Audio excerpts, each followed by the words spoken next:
So video చూసేటటువంటి మిత్రులందరికీ నమస్తే.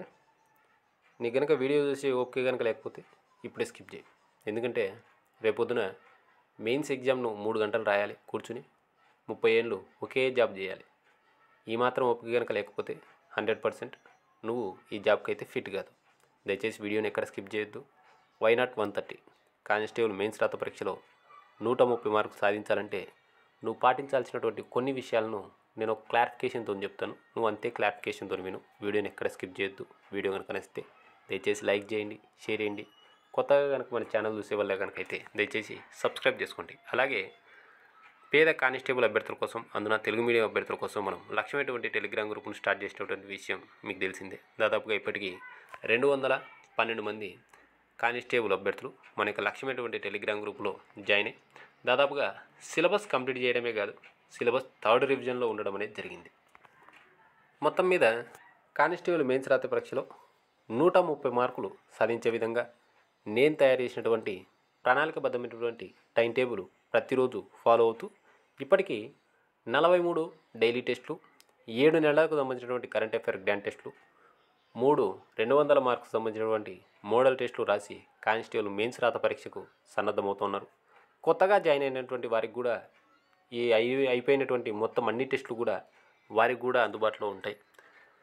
ఇంకా ఎవరైనా జాయిన్ అయినటువంటి విద్యార్థులు కనుక ఉంటే 9885153134 అనేటువంటి నా నెంబర్కు 300 రూపాయలు ఫోన్పే లేదా గూగుల్ పే వేసి స్క్రీన్ షాట్తో పాటు మీ యొక్క కానిస్టేబుల్ అప్లికేషన్ ఫోటో కానీ స్టేజ్ 2 ఫోటో కానీ అదే నెంబర్కి వాట్సాప్ చేయండి.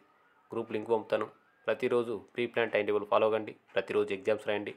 కానిస్టేబుల్ మెయిన్స్ రాత పరీక్షకు సన్నద్ధంగండి. ఇక టాపిక్లోకి కనుక వెళ్తే మీ గోల్ కనుక పోలీస్ డిపార్ట్మెంట్లోకి రావాలి అని కనుక అనుకుంటే మనకున్నటువంటి ఛాన్సులు డైరెక్ట్ రిక్రూట్మెంట్ ద్వారా రావడానికి 1 police constable, 2 sub inspector, 3 DSP, 4 ASP, IPS officer.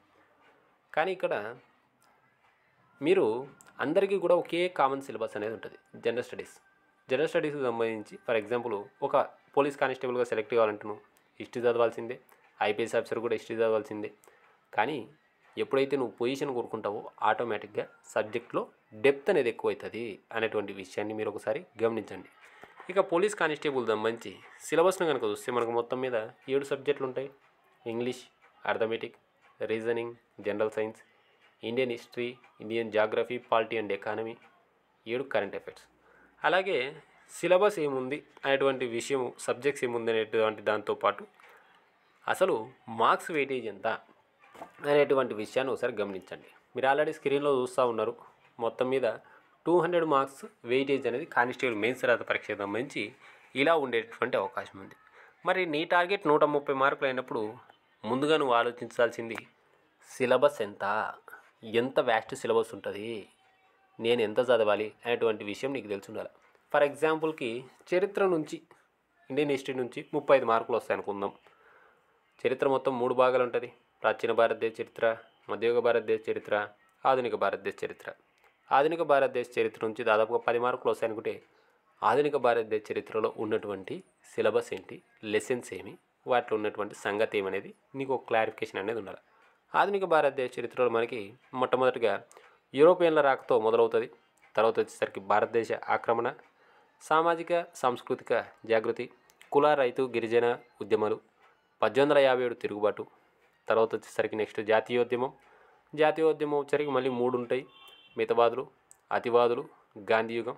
దానిలోనే మళ్ళీ మనకి సత్యాగ్రహాలని, నెక్స్ట్ వచ్చేసరికి ఉద్యమాలని జరుగుతాయి. దాని తర్వాత గవర్నర్ జనరల్ యుగం, భారత జాతీయ కాంగ్రెస్ సమావేశాలు. ఇది సిలబస్ మీద ముందు నీకు ఉండాల్సినటువంటి ప్రాథమిక అవగాహన. ఎంత వ్యాస్ట్ సిలబస్ ఉంటుంది, అనుకున్నంత సులువు కాదు 130 మార్కులు. ఊకే మనకు సబ్జెక్టులో ఈ సబ్జెక్ట్ ఇన్ని మార్క్స్ వస్తాయంట అని తెలిసినంత మాత్రాన మనకు ఆ మార్క్స్ రావు. ఆ సబ్జెక్ట్లో అన్ని మార్కులు వస్తున్నాయంటే ఆ సబ్జెక్ట్లో ఎంత సిలబస్ ఉంటుంది అనేది కూడా తెలుసుకోవాలి. నీకు చరిత్రతో కనుక అర్థం కాలేదంటే ఒక్కసారి రాజ్యాంగంలోకి వెళ్దాం. పాలిటీకి సంబంధించి మొత్తం ఈ లెసన్స్ ఏమి ఉంటాయి? రాజ్యాంగము నిర్మాణం, దాంట్లో వచ్చేసరికి రాజ్యాంగము ముఖ్య లక్షణాలు, నెక్స్ట్ వచ్చేసరికి పౌరసత్వము, ప్రాథమిక హక్కులు, ఆదేశిక సూత్రాలు, రాజ్యాంగ సవరణ, నెక్స్ట్ వచ్చేసరికి మళ్ళీ పార్లమెంటరీ వ్యవస్థ, కేంద్ర రాష్ట్ర సంబంధాలు, అంతర్రాష్ట్ర సంబంధాలు, ఆ తర్వాత వచ్చేసరికి రాష్ట్రపతి, ఉపరాష్ట్రపతి, ప్రధానమంత్రి, కేంద్ర మంత్రిమండలి, పార్లమెంటు నివేదికలు, సుప్రీంకోర్టు, గవర్నరు, ముఖ్యమంత్రి, రాష్ట్ర మంత్రిమండలి, రాష్ట్ర శాసనసభ, హైకోర్టు, మళ్ళీ వచ్చేసరికి స్థానిక ప్రభుత్వాలు, ఇంకా చాలా ఉంటుంది. చెప్తే వీడియో ఎక్కువ లెంగ్త్ అవుతుంది.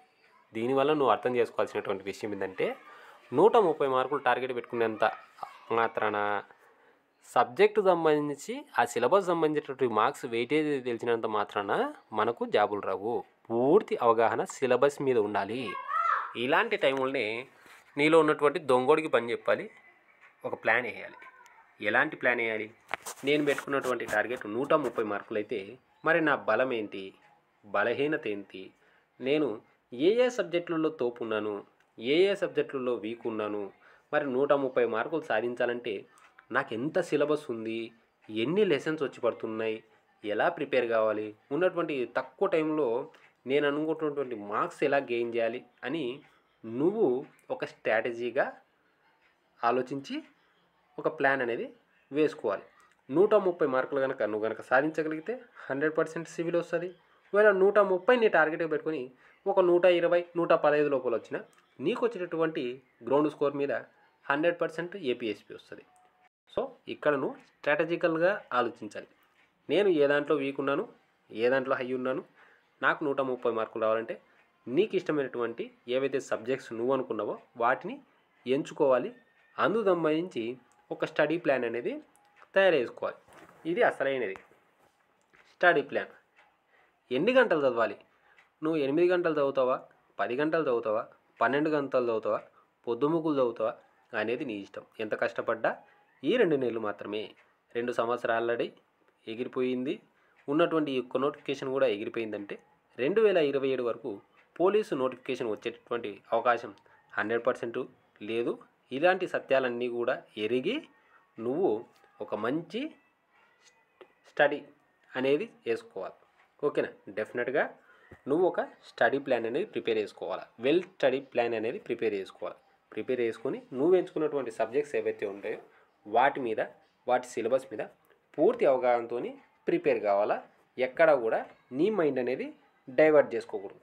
ఒకవేళ ఈ నోటిఫికేషన్ కనుక మిస్ అయిందంటే 100% నెక్స్ట్ నోటిఫికేషన్ లేదు కాబట్టి గ్యారంటీగా మనము లాస్ అయ్యేటటువంటి అవకాశం ఉంది. కాబట్టి మంచి స్టడీ ప్లాన్ వేసుకుని ప్రిపేర్ అవ్వు.